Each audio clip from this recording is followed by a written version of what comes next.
Right, so welcome to the Wesley Centre. Ware Kay runs a legal clinic at the Wesley Centre every Wednesday. It's very important. Access to justice is one of my primary passions, and I think that all solicitors' firms should have some sort of corporate responsibility to the community in which they serve. So the Wesley Centre was set up literally this year. There is a free fridge on this side which deals with helping communities with their food products, using materials from supermarkets and other shops that they wish to rather give to the community than throw away. So it's turning into a community hub for advice from all sorts of things, from in terms of food, community, police support turns up as well. So I thought it would be a really good idea if the Wesley Centre also had a legal hub as well to support the CAB in Malton, but also to provide a safe space where people can talk to me about anything they like. So if you follow me, we'll go in and meet our first client. The other advantage of the Wesley Centre, of course, is that we have some lovely cakes, which we can eat while we're giving said advice. And we have a little corner set up over here that you can see, and I can see I've already got a client waiting for me. So we'll go and meet the client, and I've already asked her permission to film. She's fine with that, and therefore we'll go and see what's happening. I don't know what she's going to say. One of the things about free advice is that you don't know what you're going to get. There's no pre-booking system. And so we'll just go and see what her issue is and see if we can help her. Okay? Hi, so my name's Jessica. Hello. Thank you for coming in today. I understand you've got some issues at work. Would you like to just talk through what your issues are for me? Well, it's been quite difficult, really. I work for a local advertising agency, and I've been there 15 years now. And 6 months ago, I worked for the media department, and there were two of us in there with one of the directors. And my colleague left, and it was offered to me as a sort of promotion to go into his job.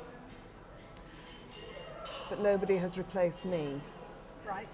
So I'm now doing two jobs, my old job and the current one. I was actually promised 18 months ago that they would consider putting me in for training to be an account executive. Okay. That hasn't materialised. I think I know why. Okay.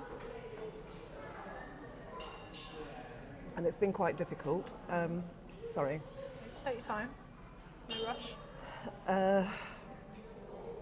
So 18-ish months ago, this is going to sound so cliched, but Christmas party, and one of the MDs made a pass at me, made some suggestions that I rejected, and ever since then it's been like I've been persona non grata. I've got the feeling that they're after constructive dismissal. So there are obviously laws in place that can protect you in this situation. Unfortunately, at the moment, you still have to be proactive in kicking that protection off. Now, you can do this anonymously by writing a grievance to your HR department. Say, this is what happened. The advantage of that is that if you put in a grievance, they have to investigate. They cannot not investigate. Okay? Now, you can ask for that to be discreet and anonymous. And in the meantime, depending on how you feel at work, do you feel that psychologically it's difficult to be there? Yes? Yeah, but I don't want to put a foot wrong at the moment. Well, that's absolutely fine. I would suggest that the grievance is the way forward. Yeah. If you're feeling that it's definitely too difficult to work there, you can always ask to go on sick. They have to pay you a sick pay, check your contract, see what your sickness payment is. Okay. That takes you out of the situation for now, right. Which is quite useful. And how long would that be normally, do you Again, think? check your contract. Yeah. Most contracts have a sick pay period. I've never taken any time off sick other than the odd, Well, now is the time to perhaps think about utilising that. Yeah. Put your grievance in to the HR manager, say this is what happened. Now, if this chap has got a history of doing this, you don't know, but somebody may have complained about him already. So this could just I know be, he has. Well, there we are. This could be just an additional bit of evidence that they need to take this seriously. Okay. They will run a grievance, they'll probably call you in for a chat anonymously, and then he should, in all honesty, be disciplined in some way. Okay? Now, if that doesn't happen, you then have the decision whether you want to leave or not. I know you say you don't, and that's fine, but you would be in a good position now to start looking for another job while this is going on. Yeah. If it feels that this isn't Do you think I'd be in a good position? I think you would be in a good position because harassment has a zero tolerance policy at the moment. There's some new laws coming in 2027, which means that employers have to take all reasonable steps to prevent harassment. So if your employer doesn't do anything, they are going to be liable for this guy's behaviour. Right. Okay, so that's going to be very expensive for them. Yeah. So the action wouldn't be against him, it'd be against them. Right. Okay. So they need to do something, otherwise they're going to be found liable. Yeah. Okay. So at the moment, you just need to decide whether you can cope going to work with a grievance. Be totally civil to this guy, but you know that you've kicked something off and something's going to happen. Then see how things go. If they don't list your grievance hearing within 2 weeks, then you need to think about taking it a bit further. Yeah. So then I would suggest you contact ACAS. Have you heard of ACAS before? Yeah, I have. All right.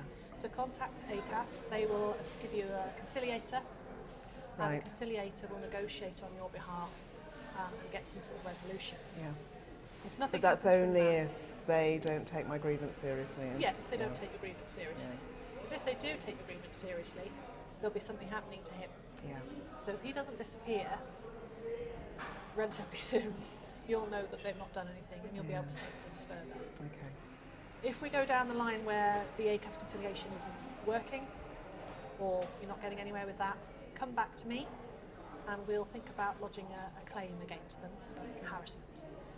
Because from what you've told me, you meet the definition of harassment. You've suffered unwanted conduct related to your sex, which has made you feel uncomfortable. Yeah. Interestingly, the extra onerous tasks and the demotion kind of suggestions is an additional claim Oh, okay. on top of that.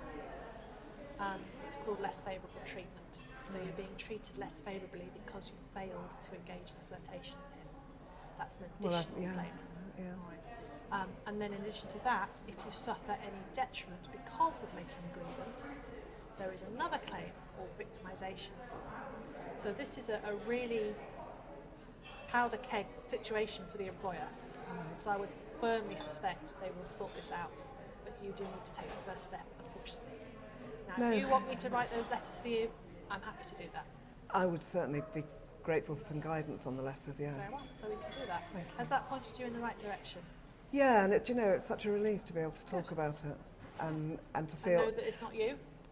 it's not me, and that I'm not wrong. You know, that sometimes you sort of think, well, you know, maybe I'm making a mountain out of a molehill and I'm making it up somehow, but I know I'm not. No, but it well, just it's very rare that's the case. And the problem with harassment is usually one word against another. yeah, So people feel exactly how you feel. They feel no one will believe me. yeah. But you know, you've got quite a lot of strengths in your corner because you've done it before anyway. Right, okay. So, and even if you hadn't, they still need to investigate. You don't need to have corroborative evidence in order for them to start that investigation. So I hope that's helped. It has hugely. Thank Good. you. Thank you for coming in. No, thank and I'll you. see you really soon. Thank you. Bye-bye for now. Okay, so thank you very much for joining me today for our Wesley Centre experience. As I say, I never know what's going to turn up, but as you can see, I think that lady now has some direction and knows what she's aiming to achieve.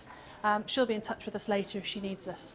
But if you need us, either come and meet me at the Wesley Centre on Wednesday between 10 and 11, or of course give me a call at Ware Kay Solicitors.